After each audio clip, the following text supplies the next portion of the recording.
Straight A, honor student, athlete. So it never dawned to people that I was gonna get into graffiti as I did and as I am now.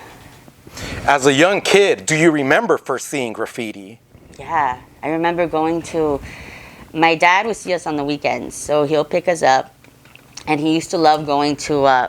We used to love going to this place, Clifton's, in downtown LA, and that was my favorite restaurant. So we would park in the back ways in the alleys.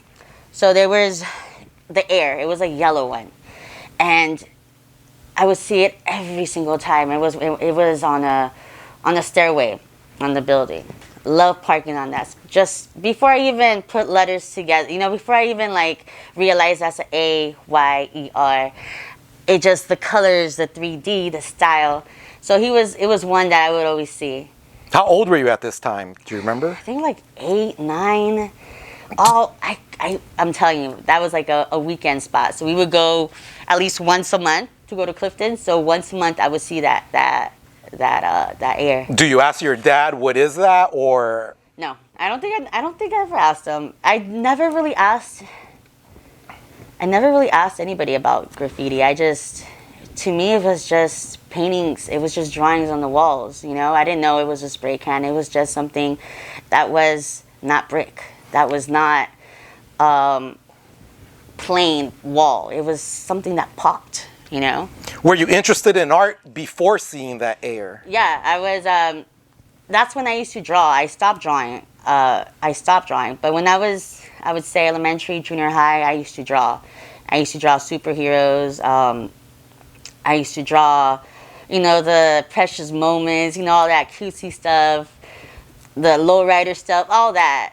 Because I used to see my sister doing that. She used to do her love letters with the burnt edges and with the poems for her boyfriend. So I used to see that. She was great. She was a great influence in my art. So I would draw as a little. I used to draw in elementary. When the teachers would do their bulletin boards, they would always get me to do their bulletin boards. So it would be my board on the wall. So it was I guess I started, at an early age, catching the walls without even knowing, Why did you stop drawing? And I say this story to a few people because it was a big impact in my artistic, what could have been, Because I had a teacher in 6th grade, one of my favorite teachers too. And she asked me, what do you want to do when you grow up? And I was like, I was so enthusiastic. I want to be an artist. She was an artist too, but she became a teacher. So she was she looked so disappointed that I said artist. And she was like, no, you could do so much better. You don't want to be at that moment, I was like, what? This was my favorite teacher. At this moment, I had already done, it was already the end of 6th grade, graduating. I had done choreographed the Cinco de Mayo dance, the graduation dance. So I was doing a lot. So I guess she told me I could see more of you, but she didn't see art as it could have been the best, So at that moment, I literally just stopped drawing.